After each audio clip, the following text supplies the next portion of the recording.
우리가 예수 믿고 구원받은 것이 구약 성경에 예언이 되어 있는데 호세아의 예언으로 보면은 내가 내 백성 아닌 자를 내 백성이다, 사랑하지 아니한 자를 사랑한 자라 부르리라. 여러분, 하나님의 사랑이라고 하는 것은 점점 더 커지고 진보하고 발전하는 것이 사랑인 것입니다. 그래서 사랑은 사랑을 불러 일으키는 것이다, 그 말입니다. 그래서 원래 하나님께서 택한 백성은 이스라엘 백성인데, 그러나 하나님이 사람을 사랑했다라고 하는 그것은 그 이스라엘 백성을 처음에는 택해서 사랑을 하셨지만은, 그러나 이제는 그 사랑이 더욱더 발전한 것입니다. 그 사랑이 발전해서 이제는 아무 연고가 없는 사람, 아무 관계가 없는 사람도 사랑을 베풀고 자비를 베풀었다. 그래서 호사에 그래도 이르기를 내가 내 백성 아닌 자를 내 백성이라, 사랑하지 아니한 자를 사랑한 자라 부르리라. 그래서 우리 이방인도 하나님의 사랑을 받게 되는데, 이것은 하나님의 그 사랑의 그 본질을 우리가 잘 알아야 이해할 수 있는 것입니다. 하나님의 사랑의 그 본질이라고 하는 것이, 이것이 뭐냐? 어떤 딱 연고가 있는 사람만 사랑하는 것이 아닙니다. 아무 연고도 없는 그런 사람도 사랑을 베푸는 것인데, 그것이 바로 무연고의 사랑이다. 하나님의 사랑과 하나님의 자비는 연고가 없다. 그러니 구약의 이스라엘 백성을 택해서 하나님이 사랑한 것, 그것은 연고가 있는 것입니다. 이 백성은 내 백성이다, 딱 택해버렸어요. 내 백성이다, 이스라엘 백성을 딱 찍었습니다. 그러니까 그 백성을 사랑한 것, 그것은 이제 관계를 딱 맺어서 연고가 딱 있습니다. 그러나 하나님의 사랑은 참 그 사랑의 본질이 무연고의 자비요, 무연고의 사랑이다. 그래서 그 사랑이 깊고 넓고 우주적인 사랑이기 때문에 딱 이렇게 연고가 없는 그런 사람도 이렇게 사랑하시는 것입니다. 그래서 택하지 아니한 백성을 내 백성이다, 너희들도 내 백성이다. 그래서 우리 이방인들도 너희들도 내 백성이다, 그렇게 하나님이 불러주셨고, 내가 사랑하지 아니한 이방인들도 내가 이제 사랑한 자라 부르리라. 그렇게 해서 유대인뿐만 아니라 우리 모두도 다 사랑을 받게 되었다는 것입니다. 호세아 2장 23절에 보니 내가 나를 위하여 그를 이 땅에 심고 긍휼히 여김을 받지 못하였던 자를 긍휼히 여기며 내 백성 아니었던 자에게 향하여 이르기를 너는 내 백성이라 하리니 그들은 이르기를 주는 내 하나님이시라 하리라 하시니라. 그래서 하나님께서 이 우주적이고 보편적인 그 자비와 사랑을 우리에게 베풀어 주시는 것입니다. 그러므로 우리도 이렇게 그 주변의 사람들을 사랑할 때 그 예수님이 하신 말씀을 기억해야 합니다. 너희들에게 잘해주는 사람만 너희들이 잘해주고 너희들에게 선대하는 자들에게만 너희들이 선대한다면 그것이 무슨 유익함이 있겠는가? 그 세리도 그와 같이 하지 않느냐? 죄인들도 그와 같이 하지 않느냐? 그래서 우리도 사랑을 베풀 때 무연의 사랑을 베풀어야 돼. 아무 연고 없지만은 그러나 그 사람들에 대해서 사랑과 자비의 마음을 가지고 있어야 되거든요.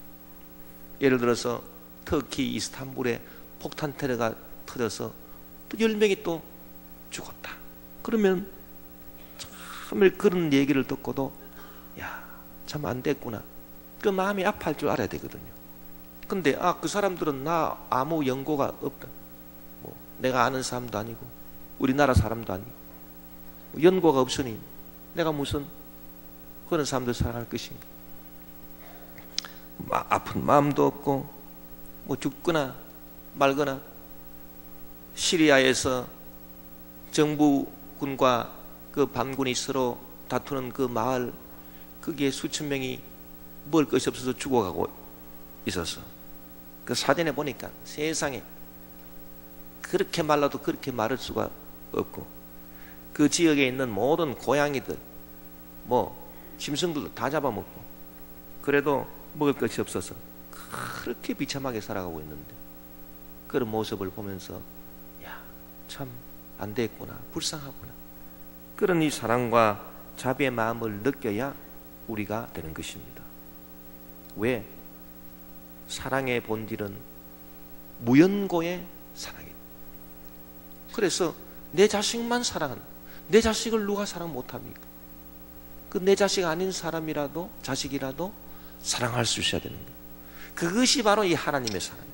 그래서 호사에 그래도 이르기를 내가 내 백성 아닌 자를 내 백성이라, 사랑하지 아니한 자를 사랑한 자라 부르리라, 그렇게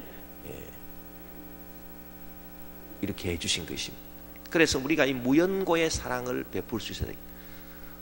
올해는 우리가 영적으로 참 깊어져야 되겠습니다. 영적으로 깊어져서 성령 충만하고 정말 영성이 충만해서 하나님의 큰 은혜와 기적과 축복을 저와 여러분들 우리 모두가 다 받고, 또 우리 에더스문 김포교회가 받아서 전무한 그런 축복의 한 해가 되시기를 주 이름으로 축원합니다.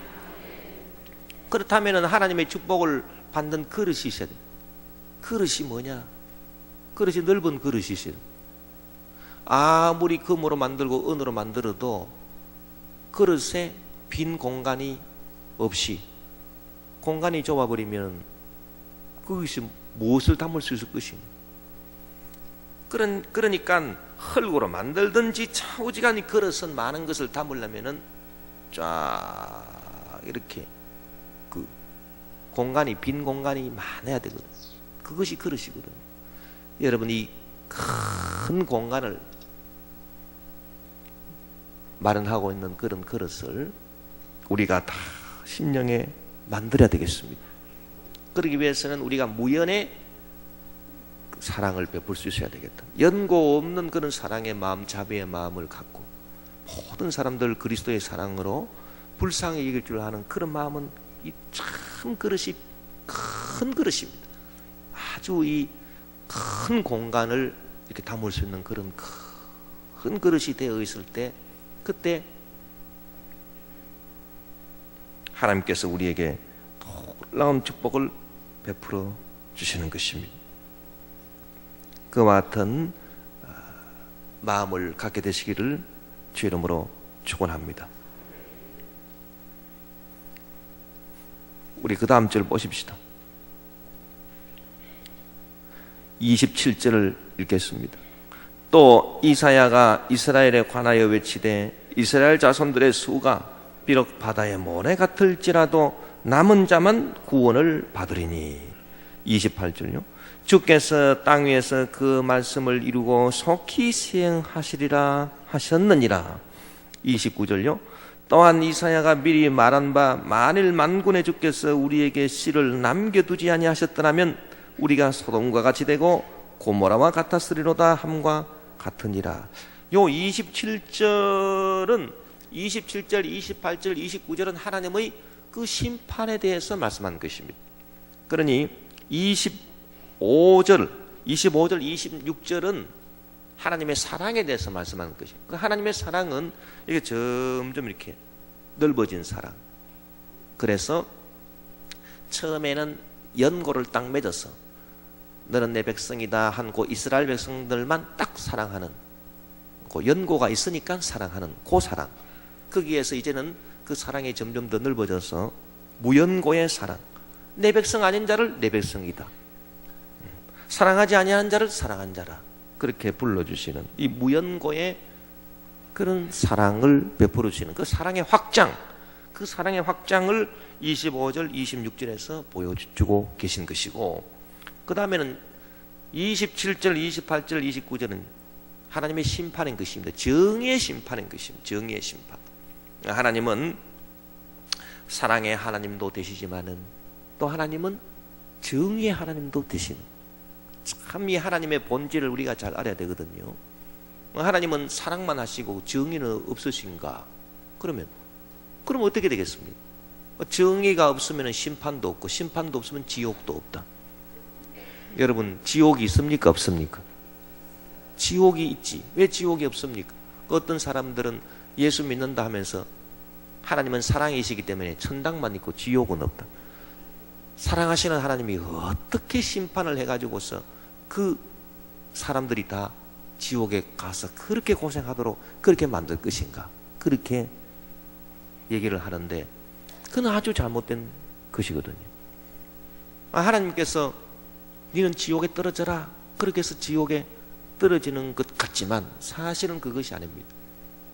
사실은 그것이 아닙니다. 왜? 다윗이 시편 1편에서 고백한 것을 보면 그러므로 악인이 의인의 회중에 들지 못한, 죄인들이 악인들이 의인의 회중에 들지 못한다. 그건 자기들 스스로가 의인들의 회합에 들어올 수가 없다라고 하는 것입니다. 악이라고 하는 것은 이 기름과 같아서 이 물과 기름이 서로 섞일 수가 없는 것입니다. 그러니 심판을 받아서 하나님이 그들을 탁 지옥에 떨어뜨리는, 그렇게 생각이 되지만은 사실은 알고 보면은 자기들이 죄악으로 가득 찼기 때문에 그 죄악의 마음을 그리스도의 보혈로 씻어서 정결케 되지 못하면 그것은 기름과 같은 그런 마음입니다. 기름은 물과 같이 할 수가 없습니다. 아무리 섞어 놓으려고 이렇게 해도 섞어지지가 않습니다. 자기들 스스로 떨어져 나가 버립니다. 자기들 스스로 떨어져 나가서 바깥 어두운 데 처하게 되는 것입니다. 그것이 바로 지옥이 있는 것입니다. 그러니 누구 탓을 하리요? 아이고, 하나님께서 자비가 없어서 사랑이 없어서 나를 심판해서 나를 지옥에 보내시는구나. 그게 아닙니다. 아무리 이렇게 같이 두려고 해도 그 죄악의 본질 자체가 그 기름과 같은 것이어서 물과 섞어 놓을 수 없다. 저절로 떨어져 나가버린, 저절로 그냥 바깥에 떨어져 나가버린. 그러므로 악인이 의인의 회중에 들지 못한다라고 하는 그 말씀이 바로 그 의미인 것입니다. 그렇기 때문에 하나님의 그 정의의 그 심판이라고 하는 것, 그건 자기가 자초한 것이고 자기가 다 자초했기 때문에 결국은 지옥으로 떨어지는, 결국 하나님이 사랑도 하시지만은 그러나 하나님이 정의의 심판도 하시는 것인데, 그 하나님의 정의의 심판은 사람들이 자초한 것이지 뭐 하나님이 일부러 우리를 괴롭히려고 하시는 게 아니다, 그 말입니다. 그래서 하나님은 심판을 하시는데 하나님은 정의의 하나님이신데, 이 하나님의 정의가 어떻게 나타나느냐, 이게 아주 중요한 거예요. 이 하나님의 정의가 어떻게 나타나는가? 하나님의 사랑은 이렇게 점점 확장되어 나타나고 하나님의 정의의 심판은 어떻게 나타나는가? 참, 하나님의 정의의 심판은 어떤 심판인가 하니, 오늘 말씀해 보니 하나님의 이 정의의 심판은 죄악을 있는 그대로 다 갚아가지고 하나도 남김이 없이 그렇게 그냥 끝까지 탈탈탈 털어버리는 그런 심판이 아니시라는 것입니다. 그리고 뭔가를 남겨두는 거예요. 참, 이것이 하나님의 심판인 것입니다. 만약에 하나님께서 탈탈 털어가지고 끝까지 다 그 죄값을 갚으라 했다고 하신다면 우리는 소돔과 고모라처럼 멸망당해버리고 말았을 것이다. 하나님께서 이 소돔과 고모라 성을 멸하실 때는 딱 완전 끝까지 털어가지고 심판을 하신 것입니다. 한번 본을 보여주신 거예요, 하나님께서. 그럴 때는 이 소돔과 고모라가 완전 유황불에 다 타가지고 다 그냥 폭삭 다 망해버렸습니다. 그러나 하나님의 정의의 심판이라고 하는 것이 늘 그런 식으로만 주어진다면 우리는 벌써 소돔 같고 고모라 같이 다 망해버리고 말았을 것이다. 그러나 하나님의 정의의 심판은 그렇지 않고 무엇인가를 우리에게 남겨두는 것이 있다. 남겨두는 자비가 있다. 그래서 우리가 행한 그대로 갚지는 아니하시고, 우리가 행한 그대로 갚지는 아니하시고 우리에게 그래도 뭔가 사랑을 베풀어 주시는, 자비를 베풀어 주시는 그 부분이 있다는 것입니다. 시편 103편 8절에서 11절에도 야훼는 긍휼이 많으시고 은혜로우시며 노하기를 더디하시고 인자하심이 풍부하시도다. 자주 경책하지 아니하시며 노를 영원히 품지 아니하시려다. 우리의 죄를 따라 우리를 처벌하지는 아니하시며 우리의 죄악을 따라 우리에게 그대로 갚지는 아니하셨으니 이는 하늘이 땅에서 높음같이 그를 경외하는 자에게 그의 인자심이 크심이로다. 특히 하나님을 믿는 저와 여러분에 대해서 하나님께서 이렇게 심판하시는 것은 우리의 죄악을 따라서 우리에게 그대로 갚는 것이 아닙니다. 우리의 죄악을 따라서 우리에게 그대로 갚아버리면 우리도 소돔 고모라처럼 멸망당해 버릴 것인데 그렇게 우리를 처벌하시지 아니하는 것입니다. 그래서 하나님의 이 심판이 임하지만은 그래도 참 우리 죄전 그대로 우리가 심판을 받는 다음에 형제 보고 미련한 놈이다라고 이렇게 말 한마디 해도 그것이 지옥 형벌에 해당된다, 그렇게 예수님 말씀했는데 그런 식으로 그냥 다 탈탈 털어서 갚아버리면 우리는 벌써 골 100번 골 1000번 죽어도 우리는 죽었을 것입니다.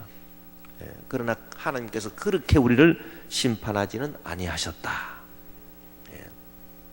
그래서 이스라엘도 하나님의 심판을 받기는 받았습니다마는 그렇게 소돔과 고모라가 폭삭 망하듯이 그렇게 심판받은 것은 아니고 그래도 남겨진 사람들이 있더라 하는 것입니다.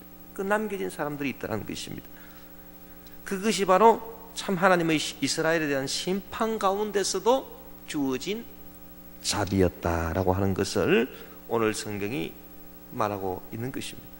이사야 10장 20절에서 21절에 보니 그날에 이스라엘의 남은 자와 야곱 족속에 피난한 자들이 다시는 자기를 친자를 의지하지 아니하고 이스라엘의 거룩하신 이 야훼를 진실하게 의지하리니 남은 자 곧 야곱의 남은 자가 능하신 하나님께로 돌아올 것이라.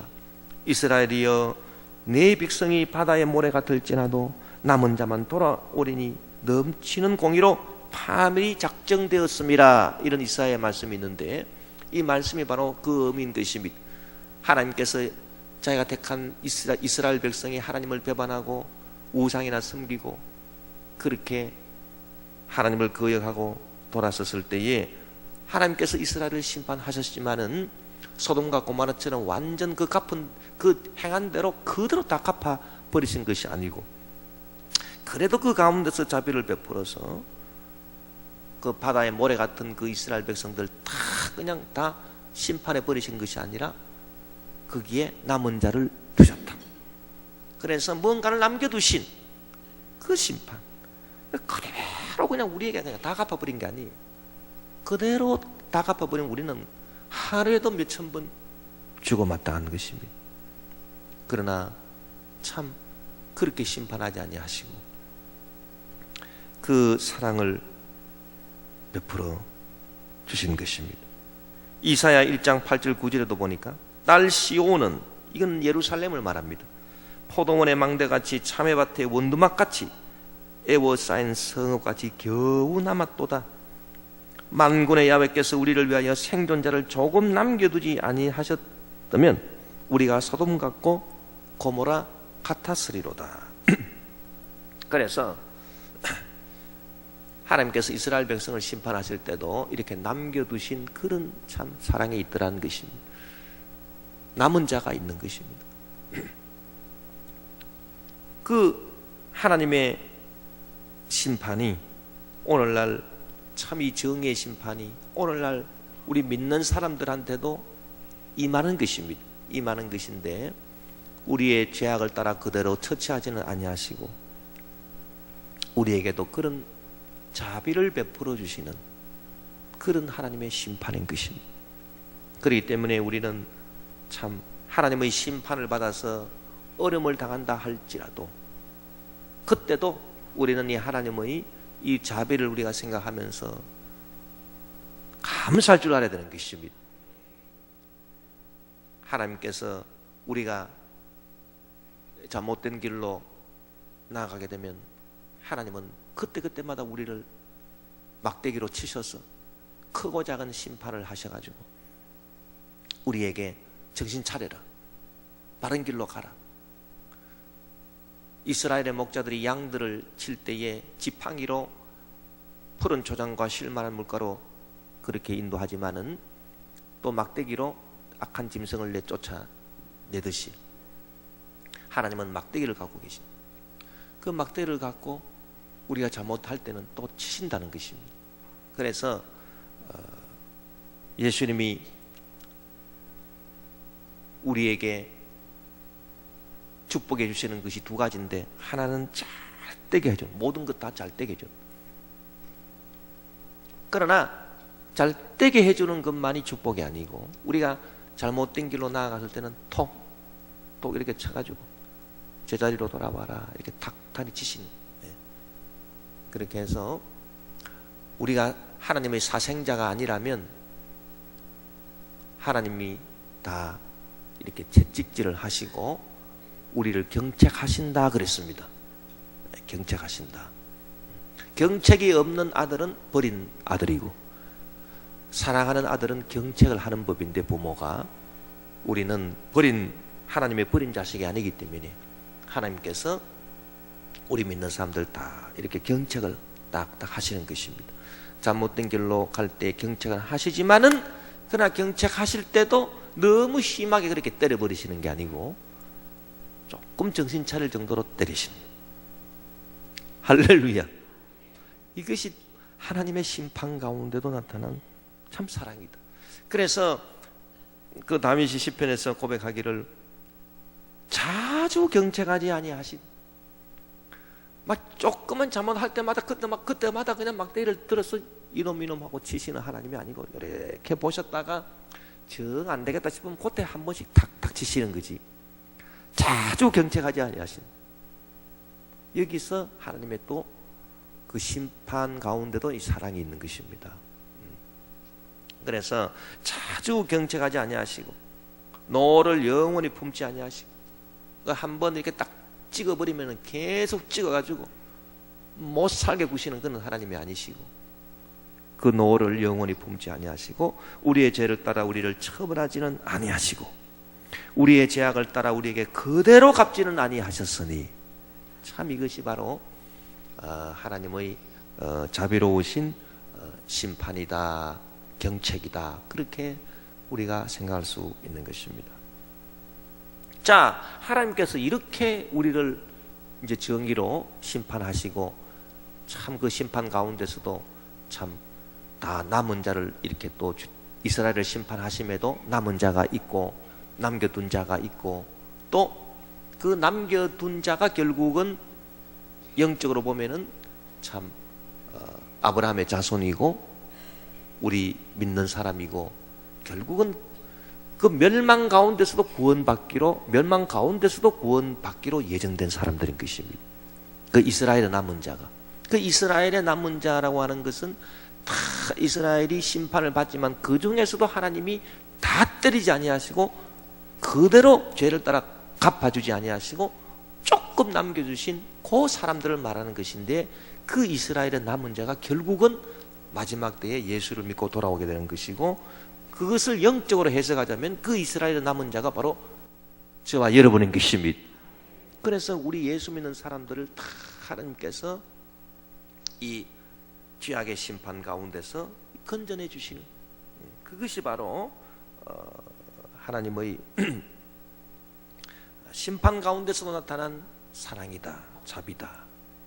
그래서 우리도 참 구원받고 용서받고 치료받고 축복받고 천국 백성 되고 하나님의 자녀가 되는 것입니다.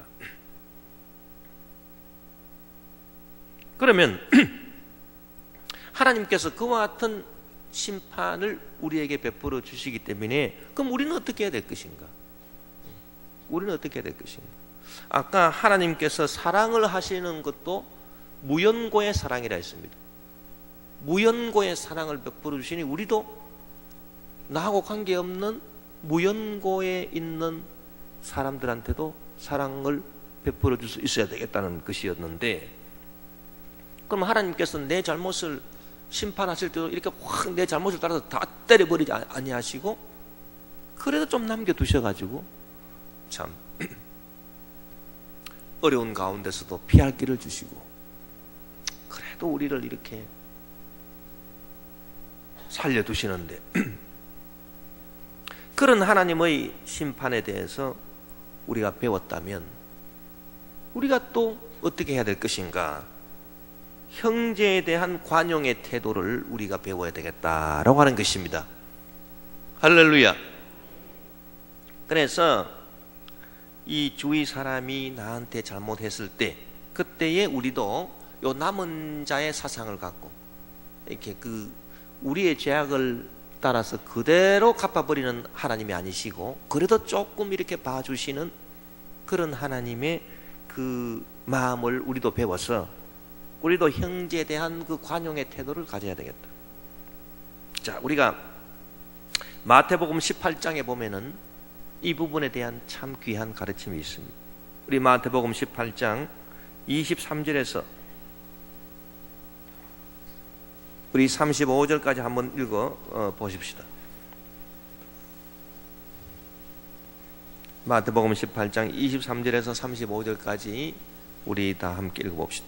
그러므로 천국은 그 종들과 결산하려 하던 어떤 임금과 같으니 결산할 때에 10,000달란트 빚진 자 하나를 데려오매 갚을 것이 없는지라 주인이 명하여 그 몸과 아내와 자식들과 모든 소유를 다 팔아 갚게 하라 하니 그 종이 엎드려 절하며 이르되 내게 참으소서 다 갚으리다 하거늘 그 종의 주인이 불쌍히 여겨 놓아 보내며 그 빚을 탕감하여 주었더니 그 종이 나가서 자기에게 100데나리온 빚진 동료 한 사람을 만나 붙들어 목을 잡고 이르되 빚을 갚으라 하매 그 동료가 엎드려 간과하여 이르되 나에게 참아 주소서 갚으리이다 하되 허락하지 아니하고 이에 가서 그가 빚을 갚도록 옥에 가두거늘 그 동료들이 그것을 보고 몹시 딱하게 여겨 주인에게 가서 그 일을 다 알리니 이에 주인이 그를 불러다가 말하되 악한 종아 내가 빌기에 내가 내 빚을 전부 탕감하여 주었거늘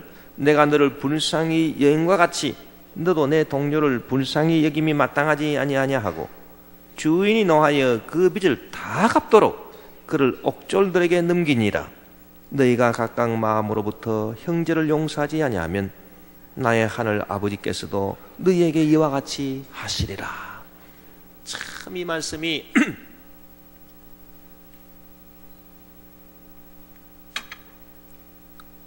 이 말씀이 참 귀한 말씀인 것입니다.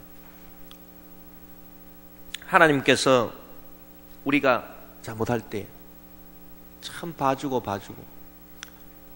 그래 또 한 번 봐주고 또 한 번 봐주고 자꾸 봐주고 정 안 되겠다 싶으면 한 번 딱 자주 경책하지 아니하시지만 정 안 되겠다 싶으면 한 번 딱 치시는데 그것도 그렇게 아프게 때리지 아니하시고 그래 살짝 이렇게 좀 봐주시면서 그렇게 하시는데, 그런 하나님의 사랑을 이렇게 받았다면은 우리도 그럼 어떻게 해야 될 것인가? 우리도 주위 사람들한테 그렇게 해야 된다. 주위 사람들에게 그런 하나님의 마음을 갖고 그렇게 해야 되는데, 여기 오늘 마태복음 18장에 나온 이 사람을 보니까 이 사람은 그 주인에게 자기가 10,000달란트 빚진 거를 갚을 도리가 없어서 다 업소하고 봐주시오, 용서해 주시오. 그 주인에게 빌어가지고 그 주인이 그 빚을 10,000달란트 빚을 다 탕감해 줬는데, 이 사람은 자기한테 100데나리온 빚진 사람, 이 10,000달란트는 한 얼마 정도 될까? 10,000달란트는 참 상상을 할 수 없는 그런 돈이거든요. 우리가 이제 그 1달란트 받은 비유, 2달란트, 5달란트 받은 비유를 우리가 그 알고 있는데, 그러면 1달란트가 한 얼마 정도 되는가 이렇게 뭐 여러 가지로 이제 계산을 해보면 그 1달란트가 꽤 그 돈이 많이 나가는 그런 가치가 있는 것입니다. 그래서 그 학자들이 현대 그 돈으로 한번 환산을 한번 해보자. 그 한 달란트가 적어도 한 2억 정도 한 달란트가 된다. 5달란트면 한 10억 정도 되는 돈. 그러면 여러분 한 1만 달란트다 그러면은 뭐 상상을 초월하는 돈이겠죠. 그런 돈을 갚을 수가 없어요. 그래서 엄청나게 이 빚진 사람을 이렇게 했는데 용서해 줬는데 이 100데나리온, 그 100데나리온은 우리나라 그런 식으로 환산을 해보면 요거는 한 1,000만 원 정도 되는 돈인데 이 1,000만 원 정도 이 자기한테 빚진 사람을 용서해 주지 아니하고 그 사람을 옥에 가두어 버렸다. 그러니까 주인이 그거를 다 알고 나중에 이 사람을 다시 옥에 넣어가지고 뭐라고 했는가 하니 주인이 노하여 그 빚을 다 갚도록 여기서 탈탈 터는 것입니다. 이제 하나님께서는 그 우리의 죄를 탈탈 털어가지고 심판하지는 아니하신다 했는데 어떤 사람은 탈탈 터는 경우가 있어요. 탈탈 터는 경우. 그래가지고 그 죄악을 따라서 그대로 우리를 처벌하시지는 아니하신다고 했지만은 우리의 죄악을 따라 우리에게 그대로 갚아버리는 경우가 있거든요. 그게 어떤 경우냐? 남의 허물을 내가 용서하지 못하고 그 모진 마음으로 그냥 남을 그렇게 그냥 못 살게 굴고 그렇게 해버리는 사람은, 그런 사람은 하나님이 탈탈 털어버리십니다고. 예. 그러니 하나님한테 탈탈 안 털리려거든. 우리가 잘 알았어요. 행동에. 이게 참 그대로 갚지는 아니했는다 했는데 그 빚을 다 갚도록 옥에 붙여버렸다. 네 1만 달란트 다 갚을 때까지 너는 옥에서 못 나온다. 예. 그러니 여러분 우리가 참 인생에서 우리가 복받는 비결이 이 용서를 잘 해주는 데 있습니다. 예. 무조건 뭐 용서하라는 건 아닙니다. 그러나 정말 이렇게 하나님께서 나를 보시고 그렇게 자주 경책하지 않으시고 참 삐딱한 길로 얼마나 많이 갔어도 참 하나님이 봐주시고 그렇게 하신 것처럼 우리도 그런 마음을 갖고 이렇게 남을 대할 때 그것이 복이다. 예. 그렇지 아니하면은 하나님이 나한테 탈탈 터신다 라고 하는 것입니다. 그래서 우리도 이 하나님의 사랑과 하나님의 이 정의의 심판에서 우리가 배울 것을 잘 배워서 참으로 복받는 그런 저와 여러분 우리 교회 이 새해가 되어야 될 줄 믿습니다. 할렐루야.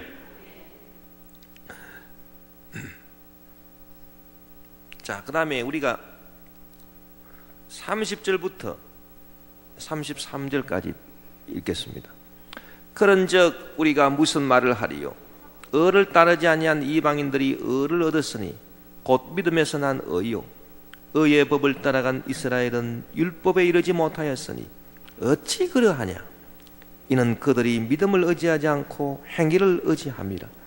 부딪힐 돌에 부딪혔느니라.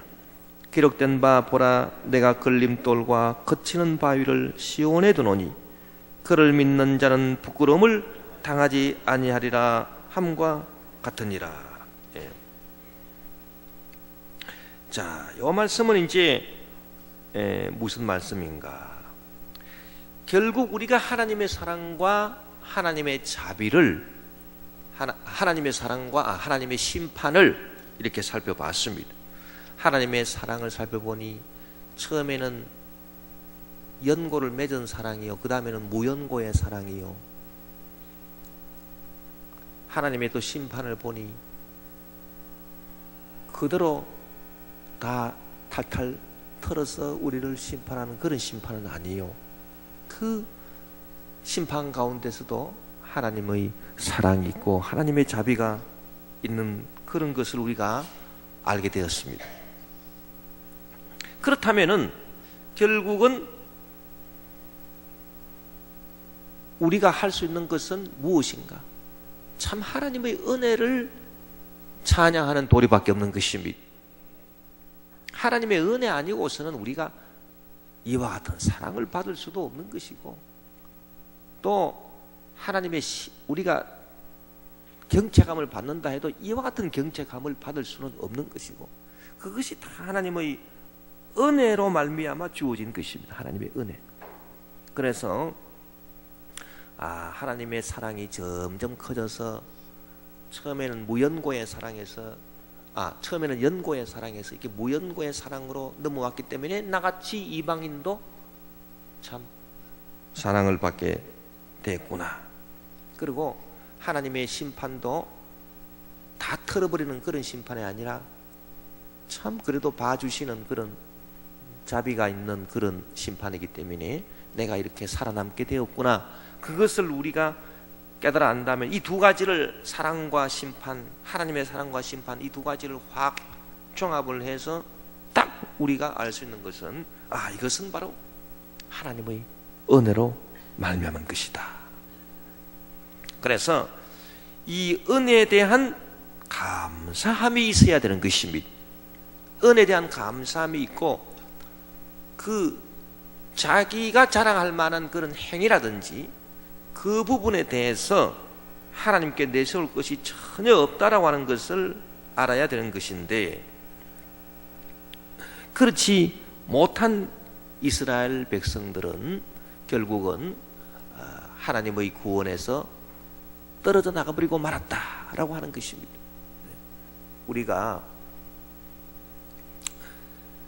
이 30절 말씀해 보니 그런즉 우리가 무슨 말을 하리요? 의를 따르지 아니한 이방인들이 의를 얻었으니 곧 믿음에서 난 의요. 의의 법을 따라간 이스라엘은 율법에 이르지 못하였으니 어찌 그러하냐? 이런 그들이 믿음을 의지하지 않고 행위를 의지함이라. 부딪힐 돌에 부딪혔느니라. 그래서 이스라엘 백성들은 지금도, 이스라엘 백성 유대인들은 이 하나님의 은혜를 받아들이지 못하고 하나님의 은혜로 말미암아 자기들이 구원을 받고 용서를 받는다라고 하는 이 귀한 진리를 지금도 받아들이지 못하고 있다는 것입니다. 그리고 무엇을 의지하느냐? 그 율법을 지키는 행위를 의지하거든요. 그래서 이 율법을 잘 지켜야 구원을 받는다라고 하는 그 행위를 의지하기 때문에 인간의 행위로서 어찌 그 하나님의 사랑과 하나님의 자비로운 심판이 어떻게 인간의 행위로 이해가 되겠습니까? 하나님의 은혜 아니고서는 그것이 어떻게 이해가 되겠습니까? 그러니까 이 사람들은 결국 부딪힐 돌에 부딪혀버리고 말았다라고 하는 것입니다. 그러면 이 돌이라고 하는 게 뭐냐? 돌이라고 하는 것이 자기 행위를 자랑하는 자들한테는 걸림돌이 되는 것이고, 이 돌이라고 하는 것이 자기 행위를 자랑하지 않고 하나님의 은혜를 깨달아 알고 하나님께 감사하는 사람한테는 이 돌이 자기 인생을 세우는 주춧돌이 되는 것입니다. 이사야 8장 13절 15절에 보면 만군의 야훼 그를 너희가 거룩하다 하고 그를 너희가 두려워하며 무서워할 자로 삼으라. 그가 성소가 되시리라. 그러나 이스라엘의 두 집에는 걸림돌과 걸려 넘어지는 반석이 되실 것이며 예루살렘 주민에게는 함정과 올무가 되시리니 많은 사람들이 그로 말미암아 걸려 넘어질 것이며 부러질 것이며 덫에 걸려 잡힐 것이니라. 여기 보면은 이스라엘의 두 집에는 걸림돌과 걸려 넘어지는 반석이 될 것이다. 이것이 무슨 말인가 하니, 하나님의 은혜로 우리에게 오신 예수 그리스도를 믿음으로 말미암아 구원받는 그 도리를 붙잡지 못하고 자기의 율법을 지키는 행위로 의롭다함을 얻고 행위로 구원을 받는다고 생각한 이 이스라엘의 두 집, 유다, 남유다, 북이스라엘을 말하는 것입니다. 그러니까 이스라엘이 이제 솔로몬 이후에 남쪽 유다로 북쪽 이스라엘로, 북쪽 이스라엘 10지파, 남쪽 유다 2지파 이렇게 착 갈라졌는데, 두 집이 되어버렸는데, 남쪽 유다든 북쪽 이스라엘이든 좌우지간 율법을 지키는 행위로 말미암아 의롭다함을 얻고 구원을 얻을 것이다 라고 생각한 그런 사람들은 이제 하나님의 은혜로 우리에게 내려오신 예수 그리스도를 믿을 리가 없는 것입니다. 예수 그리스도를 통해서 우리에게 주신 하나님의 은혜를 받아들일 리가 없는 것입니다. 그러니 그런 이스라엘의 두 집에게는 이 예수 그리스도가 걸림돌이 된다. 그 돌은 예수님을 말하는 것이거든요. 이 돌에 딱 부딪혀 가지고 그냥 걸려 넘어져 버린 것입니다. 예수님이라고 하는 그 돌에 자기들이 받쳐 가지고 넘어져. 그러나 이 예수님을 통해서 하나님의 은혜를 깨달아 알고, 야, 내가 내 행위로 이룰 수 없는 그것을 예수님께서 다 대신 이루시고 나는 예수님 믿음으로 말미암아 은혜로 말미암아 구원을 받는 것이구나. 그걸 깨달아 안 사람한테는 이 돌이, 이 예수님이라고 하는 돌이 걸림돌이 아니라 내 인생을 세우는 주춧돌이 되어버리는 것입니다. 이사야 28장 16절에 그러므로 주 야훼께서 이같이 이르시되 보라, 내가 한 돌을 시온에 두어 기초를 삼았노니 곧 시험한 돌이요 귀하고 견고한 기초돌이라. 그것을 믿는 이는 다급하게 되지 아니하리로다. 여기서 시험한 돌이다, 검증되어진 돌이다. 예수님은 하나님의 검증이 딱 된 돌인 것입니다. 그래서 이 돌로 자기 인생을 짓는 사람은 견고한 기초돌이 돼가지고 인생이 튼튼하게 서게 된다. 그래서 시편 118편 22절 23절도 건축자가 버린 돌이 집 모퉁이의 머릿돌이 되었나니 이는 야훼께서 행하신 것이요 우리 눈에 기이한 바로다. 이스라엘 백성들은 자기들의 행위를 의지하고 율법을 자랑함으로 말미암아 하나님의 은혜로 우리에게 오신 예수 그리스도를 핍박했기 때문에 유대인들은 이 예수님을 버려버렸습니다. 그런데 이 버린 돌이 믿는 저와 여러분에게는 집 모퉁이의 머릿돌이 되어서 우리 인생을 견고하게 지탱해주는 그런 놀라운 축복의 돌이 된 것입니다. 할렐루야. 이것을 우리에게 이제 가르쳐 주는 것입니다. 그래서 믿음을 의지하지 않고 행위를 의지하면 누구든지 예수님이 걸려 넘어지는 돌이 되는 사람, 또 이스라엘 백성들처럼 율법을 의지하고 하나님의 은혜를 의지하지 아니하는 사람 다 이 예수님이 걸리는 돌이 되고 그치는 돌이 되고. 그러나 이제 우리가 예수님을 믿고 은혜로 살게 되면 예수님은 걸리는 돌이 아니고 그치는 돌이 아니고 막히는 돌이 아니고 우리 인생을 단단하게 세우는 그런 축복의 주춧돌이 될 줄 믿습니다. 우리가 이 부분을 좀 더 우리가 자세히 좀 생각을 해보면, 그러면 예수님이 거치는 돌이 되는 사람이 예수 믿는 사람들 가운데서도 있을 수 있겠나, 그런 생각을 한번 해보게 되는 것입니다. 예수님이 거치는 돌이 돼 가지고 오히려 인생길에서 그 망해버릴 수 있는 그런 사람이 있을 수 있겠는가? 그런 사람이 있을 수 있다는 거예요. 어떤 사람이 그런 사람인가? 입으로 예수님 예수님 하지만은 그러나 결국은 자기 속에 이 자랑할 것이 딱 있고 그 자랑할 것에 딱 집착을 하는 사람은 요거는 실제로는 유대인은 아니지만은 그러나 그 마음의 본질이 유대인이거든요. 그 율법을 의지하고 자기 행위를 자랑하는 그 유대인과 다를 바가 없다라고 하는 것입니다. 그래서 이런 사람은 그 로마서에서 뭐라고 얘기했냐면 표면적 유대인이 있고 이면적 유대인이 있다. 그 표면적 유대인은 피부가 유대인인 사람, 혈통이 유대인인 사람. 그러나 이면적인 유대인, 요 사람은 어떤 사람이에요? 요 사람은 이방인이지만은 그 마음의 생각이 유대인 것 같아요. 그래서 자기 자랑거리, 자기의 의를 자랑하는 거리, 그거를 딱 갖고 있는 사람을 이면적 유대인이라 그렇게 말하는 것입니다. 요 이면적 유대인은 예수님이 거치는 돌이 되어버리는 것입니다. 무슨 말씀인지 아시겠습니까? 할렐루야. 예, 그래서 이 예수님이 참 이 돌이신데, 예수님은 산돌이신데 이 예수님이 두 가지 거치는 돌이 될 수도 있고 이게 축복의 주춧돌이 될 수도 있다. 내 인생에.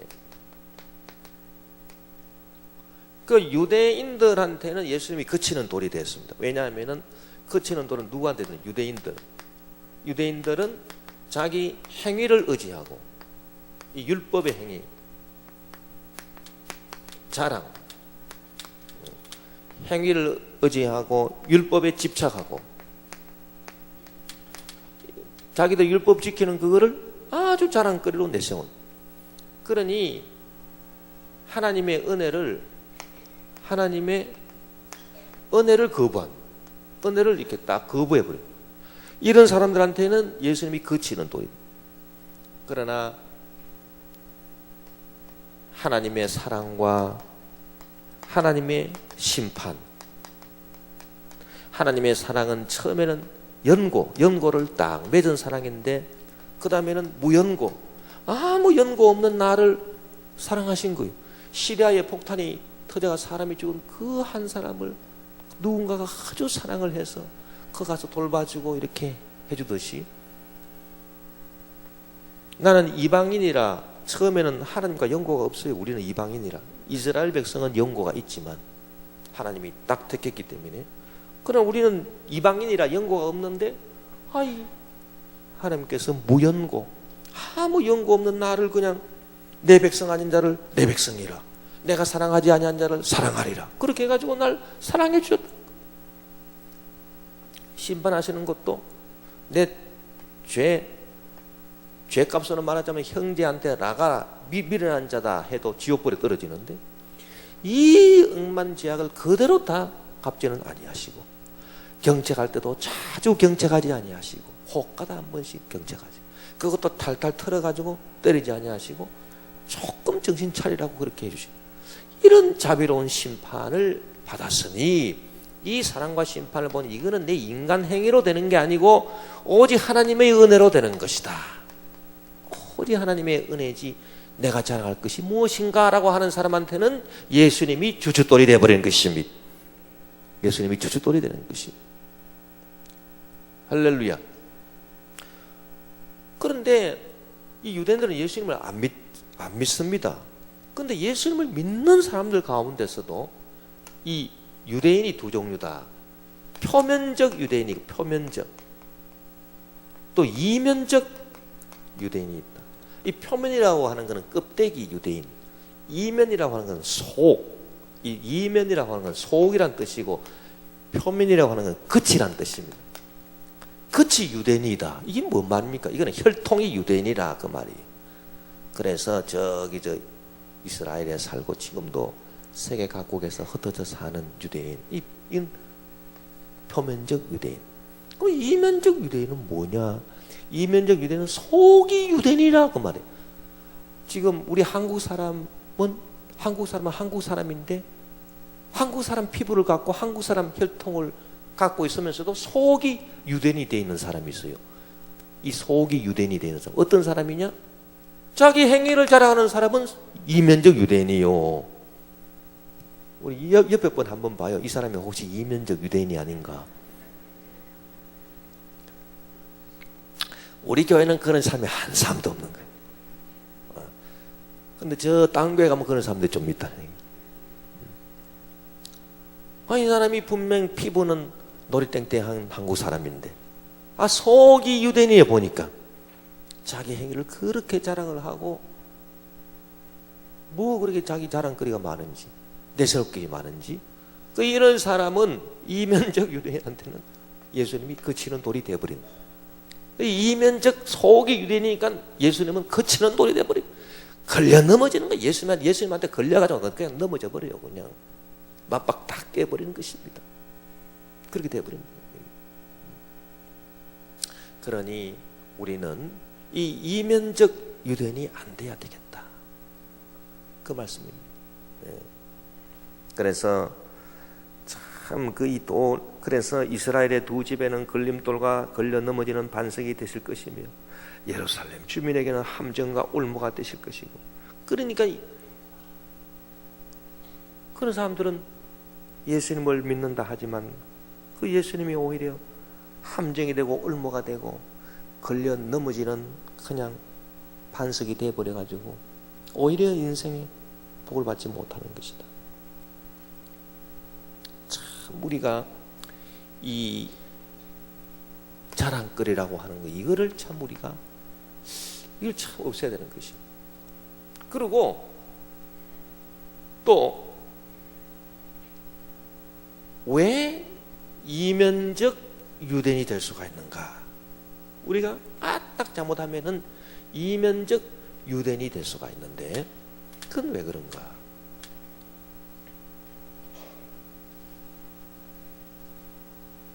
그건 왜 그런가?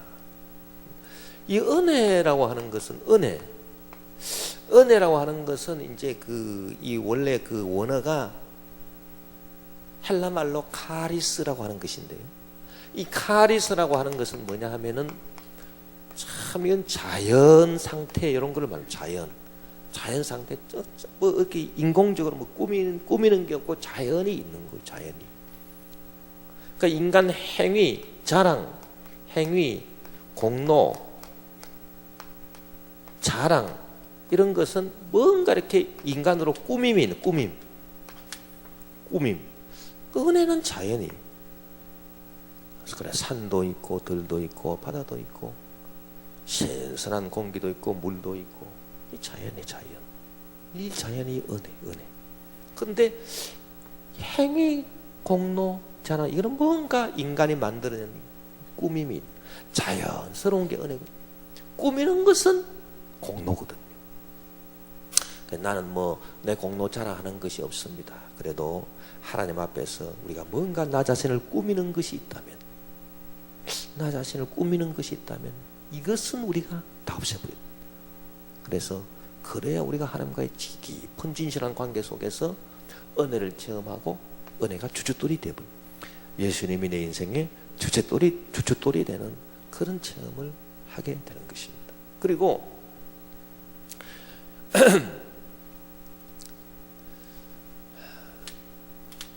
이 하나님의 은혜를 받는 사람은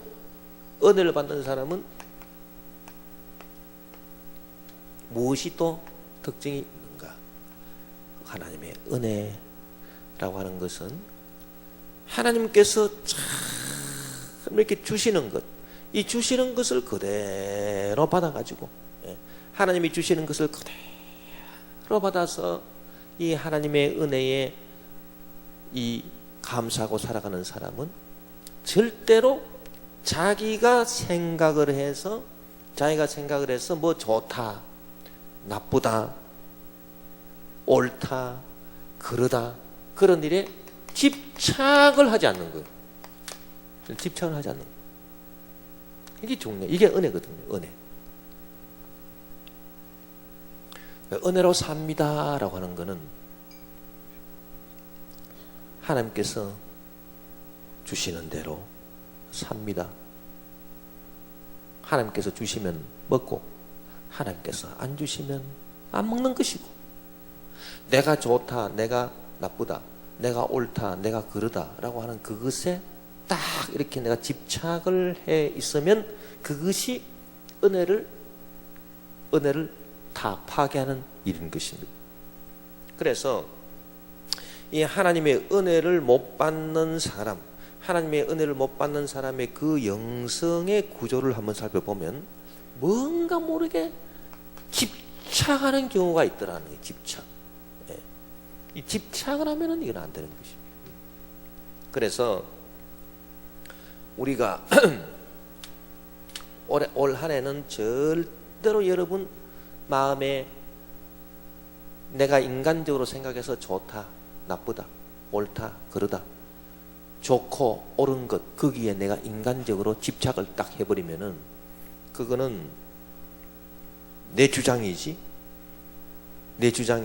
하나님의 뜻이 아닙니다. 그래서 그런 사람은 하나님의 은혜를 못 받는 거예요. 그거는 자기 생각으로 옳다, 자기 생각으로 좋다 하는 것이지, 그건 선악과예요. 선악과. 그 선악과가 뭡니까? 선악과, 선과 악을, 선악을 알게 하는 나무라. 누가 안다? 내가 아는 거예요. 내가 선악을 알아버렸어요. 그래서 이게 좋다, 이게 나쁘다, 이게 옳다, 이게 그르다, 이걸 내가 알아버려. 그걸 내가 딱 알아서 좋은 것에 내가 집착해버리고, 내가 나쁘다고 생각한 것을 펼쳐버리고, 내가 옳다라고 하는 것을 내가 집착하고, 내가 그르다라고 하는 것을 내가 펼쳐버리고, 그렇게 해서 집착을 해버리면은 이것이 하나님의 은혜를 방해하는 것이다. 그래서 여러분 음식의 비유를 한번 들어보면, 음식이 상한 음식이에요. 상한 음식. 알고 보니까 세상에 이 음식 중에 대장균이 들어가, 이 균이 들어가 있는데 이 상한 음식을 모르고 먹었어요. 그래가지고 상한 음식을 먹고 나니 결과는 배탈.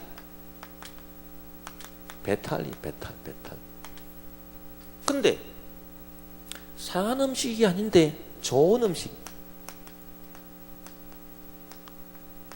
이 좋은 음식을 먹었는데 배탈 나는 경우가 있습니다. 그거는 어떨 때 좋은 음식을 먹었는데 배탈이 나느냐, 여기에 뭐가 있는가? 체했다는 거예요. 이 좋은 음식이 딱 내려가야 되는데, 이 좋은 음식을 딱 먹었는데 이 좋은 음식이 내려가질 않아요. 이 배 속에서 얼마나 많이 먹었는지. 뭐 많이 먹어서 그럴 수도 있고, 뭐 많이 먹어도 쑥쑥 내려가기만 하면 되는데, 조금 먹어도 딱 안 내려가고 딱 체해버렸어. 내려가지 않고 체했다라고 한 게 머무른다, 머물렀다, 이게 위장에 머물렀다. 안 내려가고 머무르는 게 뭡니까? 딱 머물러 있어. 이렇게.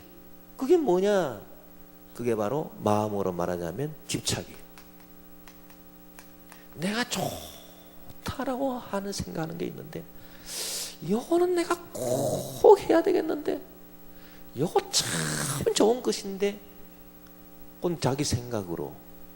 그래서 거기에 딱 집착을 하면은 요것이 좋은 음식 먹고, 지가 좋은 거니까 좋은 거예요. 좋은 음식 먹고 체해버린 것입니다. 그러면 배탈이 나.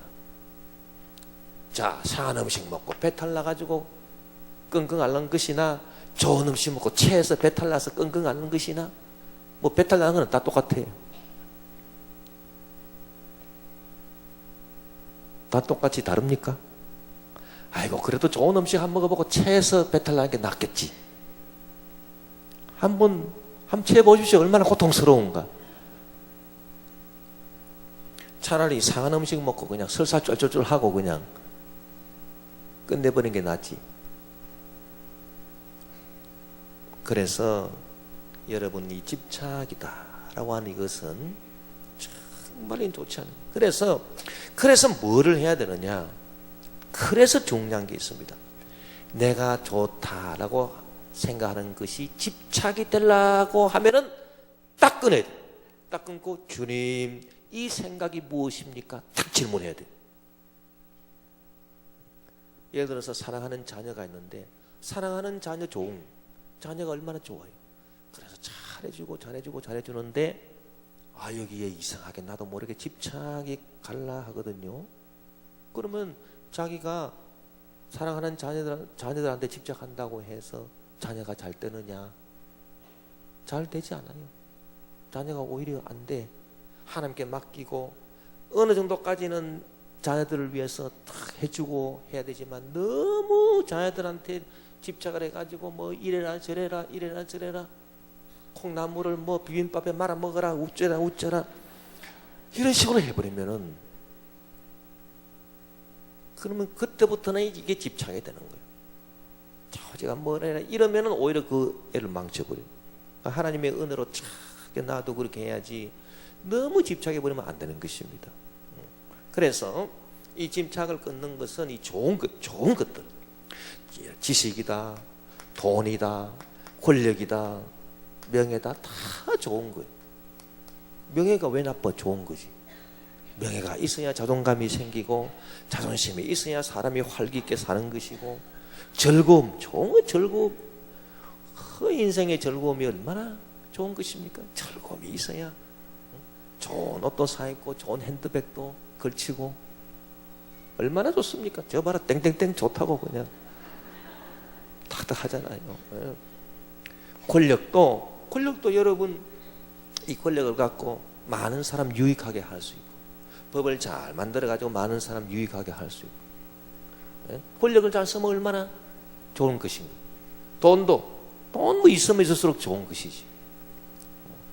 지식 있으면 있을수록 좋은 것이 다 좋은 것들입니다. 그러나 이 좋은 것들이 아무리 좋다 하더라도 이 좋은 음식인데 여기에 집착을 해버리면 체하는 것이. 그래서 아무리 좋은 것이나 하더라도 딱 집착을 하면 안 되기 때문에 집착을 끊는 방법은 뭐냐? 그건 항상 하나님 앞에서 질문을 하는 것입니다. 그래서 하나님 이 생각이 무엇입니까? 질문을 딱딱 그때마다 그렇게 해서 우리가 이 은혜를 받는 그런 사람이 되어야 되겠습니다. 그래서 우리는